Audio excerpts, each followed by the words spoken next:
Hello and welcome to BBC World News. Breaking news. Kurdish-led forces have declared a final territorial victory over the Islamic State group jihadists in eastern Syria. The announcement was made by an official from the US-backed Syrian Democratic Forces, also known as the SDF.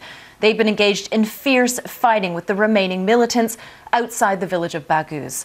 The White House said on Friday that the US-backed militia had deprived Islamic State of its last remaining foothold in Syria. President Trump had illustrated the victory with maps of Iraq and Syria, showing the huge area the jihadists once controlled, now reduced to nothing. Well, earlier, I spoke to our correspondent Ali Maqbool, who's in northeast Syria. He said the announcement had been imminent. Well, it was widely predicted over recent days. We were in Baghouz earlier this week with the final major offensive against the Islamic State group militants. It was a very, very heavy barrage. We were there through the night and through the day as well. Many hours of heavy shelling, heavy gunfire into this final enclave occupied by Islamic State group militants. What we were being told by forces on the ground was that was the moment when the final territory was taken, but that there would be mopping up operations in the coming days. And over recent days, we know that there have been clashes with some of the militants who have been hiding in tunnels. There's a very complex tunnel network between Baghouz under the Euphrates into Iraq. So there have been some clashes, but also there have been clear-up operations to remove unexploded ordnance, to remove potential booby trap devices. And what we also presume has been going on as well is the removal of what are thought to be many hundreds of bodies that were left after this huge offensive. So that has been going on in recent days. But it was widely predicted because over recent days it has been relatively quiet in terms of clashes, that essentially the territory had already been taken. As we've said, the final loss of territory for Islamic State follows a period in which they overran huge parts of Iraq and Syria, brutally imposing their hardline Islamist ideology. But now that's been reduced to nothing. Paul Adams looks back on how it all happened. In 2014, the group controlled 10 million people in large parts of Iraq and Syria. Then the world took notice and took action. IS has been on the retreat ever since, squeezed out of their last tiny pockets of territory. US-backed forces in Syria are celebrating the defeat of ISIS in Raqqa. So yes, the dream of a caliphate and Islamic State, that's over, but the group can still do damage. Their leader is still out there, despite numerous reports of his death. They may have killed the ISIS leader. Reports that Baghdadi was among those killed. Could be a big victory in the war on terror. His last recorded message was in August. He called on his followers to persevere, despite their setbacks in Iraq and Syria. Those followers, they're still listening, and there are probably still thousands of them. So expect to see more of this in the region. Bomb attacks, killing and maiming large numbers of civilians. And it's not just in Iraq and Syria. IS has active franchises in Afghanistan, in Libya, in Egypt and beyond. And yes, there will be more attacks in the West too. Now, we can't always say that the attacks were planned or commissioned by the group, but that's not the point. The point is that the ideology alone is enough to inspire those attacks. And the ideology is very much alive. To understand why, just look at the places where it started. Syria's civil war is not yet over. Iraq is still divided too. And then there's everyone else with an interest in the region. America, Russia, Iran, Turkey, all with their own different agendas. And you have splits along sectarian lines, along ethnic lines, along regional lines. And as long as those rivalries exist, the Middle East is going to remain a deeply unstable place. Fertile ground for those who don't mind mixing extreme violence with a narrow medieval version of Islam. And remember, groups like IS, like its predecessors, were able to cause mayhem without actually occupying any territory at all. And there's no reason to suppose they can't do that again. The Pentagon says ISIS remains an active insurgent group in both Iraq and Syria, and it warns that without continued pressure, it's likely to regain territory. Paul Adams. Well, we can speak now to our correspondent Lina Sinjab in Beirut. Lina, thanks for joining us. We've been hearing for weeks that the declaration of a victory would come. Why did it take so long? Why was it such a difficult battle? Well, basically, the Syrian Democratic Forces, backed by the U.S., started the assault on the final enclave of IS early in March, but then they discovered that there are thousands of women and children there taking shelter in buildings and hiding there. So they had to slow down the operation in protection of women and children. That's why the operation took a while. But then we've seen waves of these women and children coming out to camps, surrendering to the SDF forces. And then they were able to finally claim victory and announce that the battle is over. This represents a victory of a new strategy as well for the United States to back other forces on the ground, to back the SDF forces? Well, the United States have been backing mainly and only the SDF throughout the conflict, throughout the battle against IS, and they have supported them in this battle specifically. So this is also a great announcement for the United States, who early in the year announced that they're going to pull out all their troops from Syria, but then later said that they will reduce down the numbers to around 400 soldiers only. So this is like a big announcement for them to also, score a point that they have made a change on the ground and defeated the most, notorious group, as seen by many, the group called the Islamic State. Can you define the threat that is still posed by Islamic State? They've lost their territory, but the group still exists, doesn't it? Well, we know that all the soldiers, all the fighters have been now captured, but at the same time, we have no idea that there are other cells that are hiding somewhere. We don't know that they might emerge under different name, different flag, different style. That's what we've seen in Iraq like 10 years ago or 15 years ago, and then we've seen them emerging again inside Syria. So the threat is always there with these kind of ideologies, unless you really treat the reason why people are joining such groups, which is basically economic, political, and democratic grievances that many locals on the ground find refuge to join these kind of groups, thinking that they might give them some of their rights. We've seen the images coming in over the past hour of the victory celebration in Baghouz, the SDF forces flying their flag. But where does this leave the Kurdish-backed SDF now that the United States says that it's withdrawing? Is it now in danger itself? There are lots of negotiations going on with government forces. The Russians are also on board supporting the Kurdish forces. The Kurds had the dream to have an Iraq-style Kurdistan in Syria, like the Kurdistan of Iraq, to have their own territory of self-governance inside Syria.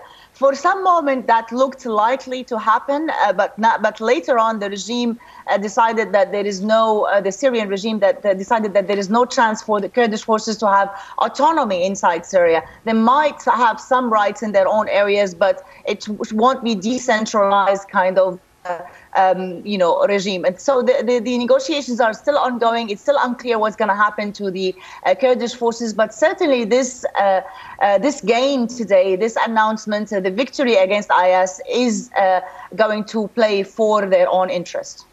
Okay, Lina Sinjab, thank you very much for speaking to us from Beirut.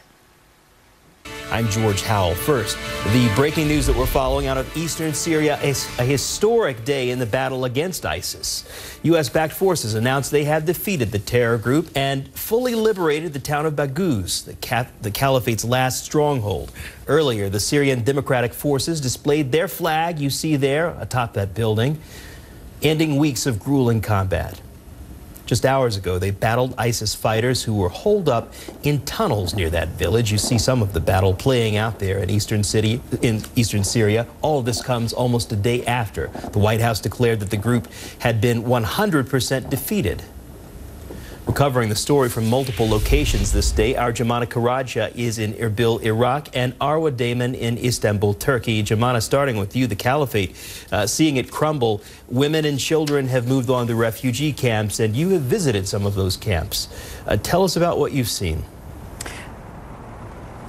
Well, in recent weeks, George, as that battle for Baghouz was going on, you had thousands of women and children pouring out of that last enclave that ISIS was holding, Baghouz. And now they've ended up in camps in northern Syria, most of them in Al Hol camp that has been dubbed the camp of death just because of the conditions there, the number of children, most of them infants who have died on that arduous journey from Baghouz to the camp, and also upon arrival, more than 100 children, according to aid organizations. And we visited that camp a couple of times in the past couple of weeks during our time in northern Syria.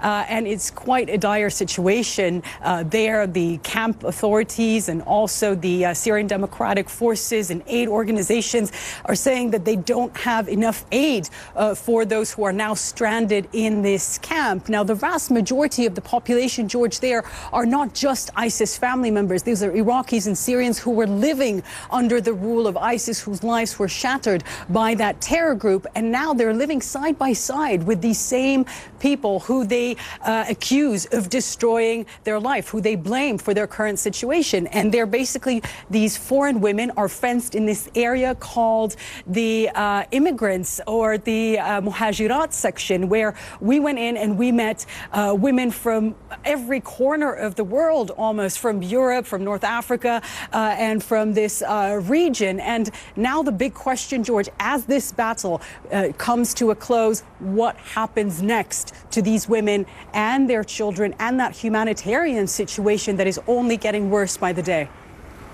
To your point there, Jumana, it is an interesting mix of people, right? You have those who did, go along with the ISIS ideology, beside people who saw their lives destroyed by those very same people. Jumana Karaja, thank you. Let's bring in our colleague, Arwa Damon. Arwa is live in Istanbul following the story. And Arwa, putting this in perspective here, look, we're talking about a caliphate that at one time ruled territory the size of Great Britain, threatening and invading neighbors throughout the region, but now its physical footprint is no more. Yes, George, but its digital footprint still exists. It still manages to operate both in Iraq and in Syria as small gangs. It still does manage in both of those countries to continue to terrorize the population in areas where the respective security forces have no control. And it also has, according to numerous analysts and ISIS detainees that we have spoken to, still have sizable financial investments across the world. According to a number of analysts, and based on our own reporting on the ground, George, from the moment that ISIS took over Mosul and Abu Bakr al-Baghdadi declared that so-called caliphate, the organization, which is very forward-thinking, was actually preparing itself for the day that it would be territorially defeated. And by preparing itself, that means that it has sleeper cells in Europe, Asia, Africa, the United States, numerous locations around the world. That has a vast financial network that it can tap into. And if we just look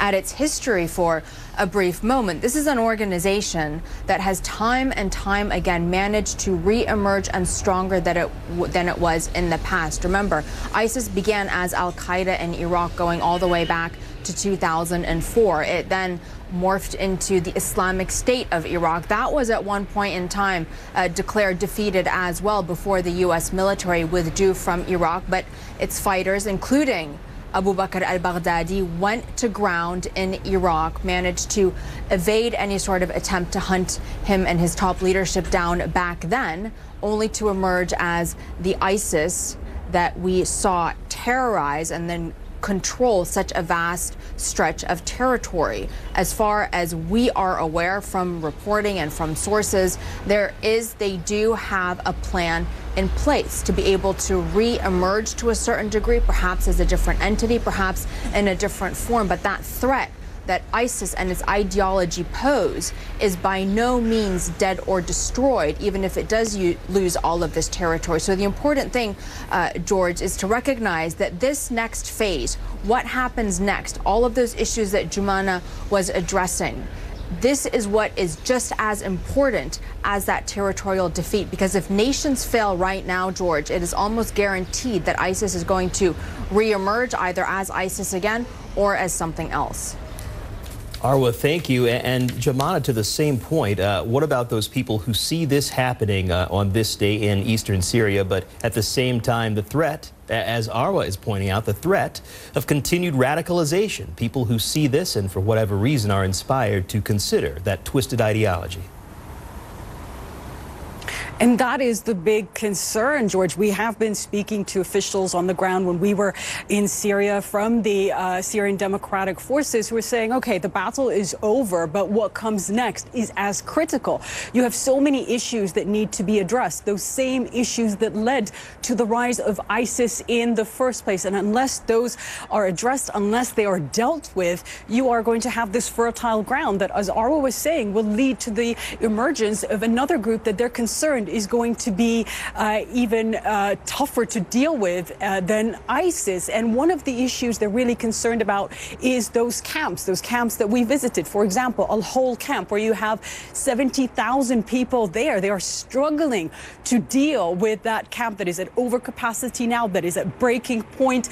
They are struggling to provide services for this camp. But the most critical issue, they say, is the de-radicalization, is dealing with the population that has emerged from living under the control of ISIS for years, especially when we talk about those foreigners, these women that have come from across the world and joined the terror group, their children who have been indoctrinated, who have known nothing in their lives, George, but life under ISIS. And that's why we hear from these Syrian Kurdish officials saying that this is now something that the international community needs to deal with. They are very grateful for the international coalition that supported them in their fight against ISIS during the actual war.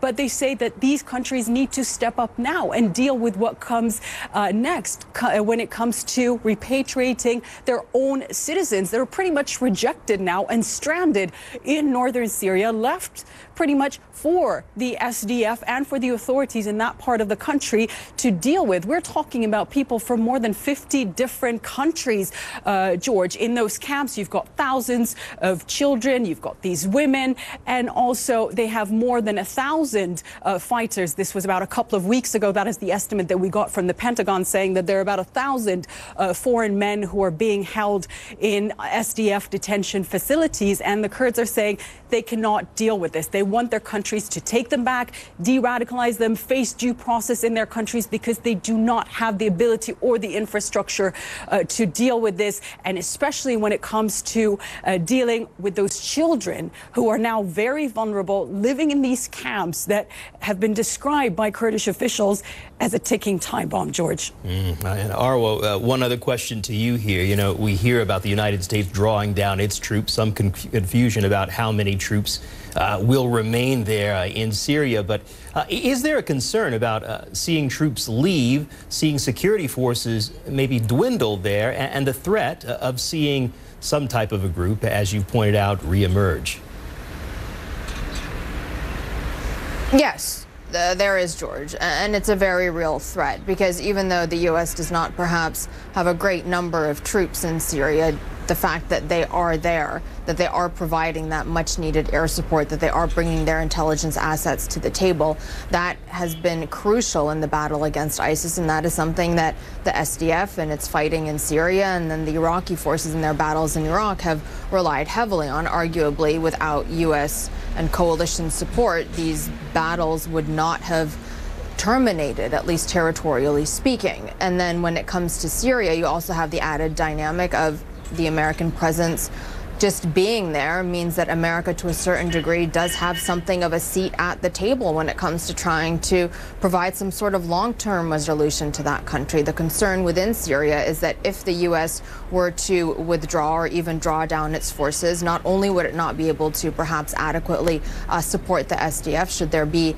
some sort of reemergence of ISIS, or should the SDF have these continued battles with various different small ISIS gangs that do still continue to exist, but then that also allows for Iranian, Russian forces to move in and fill that vacuum themselves. Syria is a very complicated battle space with numerous different front lines, various different interested parties, and a lot is at stake there. Iraqi officials are looking at what is happening in Syria and, of course, expressing their own concerns that the U.S. may also decide to draw down from Iraq. It's quite a flashpoint, that American troop presence, when it comes to what's happening both in Syria and in Iraq. But the crucial thing that a lot of analysts will point to is that U.S. support has been vital in the battle against ISIS at this stage, and to draw down prematurely would potentially have devastating consequences. Look, we saw what happened when the U.S. military prematurely withdrew from Iraq under the Obama administration, despite various warnings from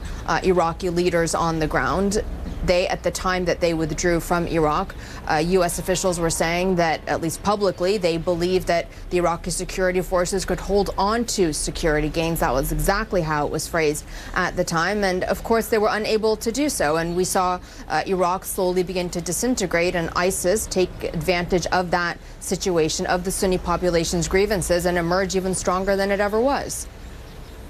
Arwa Damon in Istanbul, Turkey, and Jumana Karaja as well joining us in Iraq. Also, our Ben Wiedemann, just pointing out, was with us last hour on CNN International, marking the defeat of ISIS, this last sliver of territory. We continue to appreciate your reporting along with Ben's, and we'll stay in touch with you all. Coming up.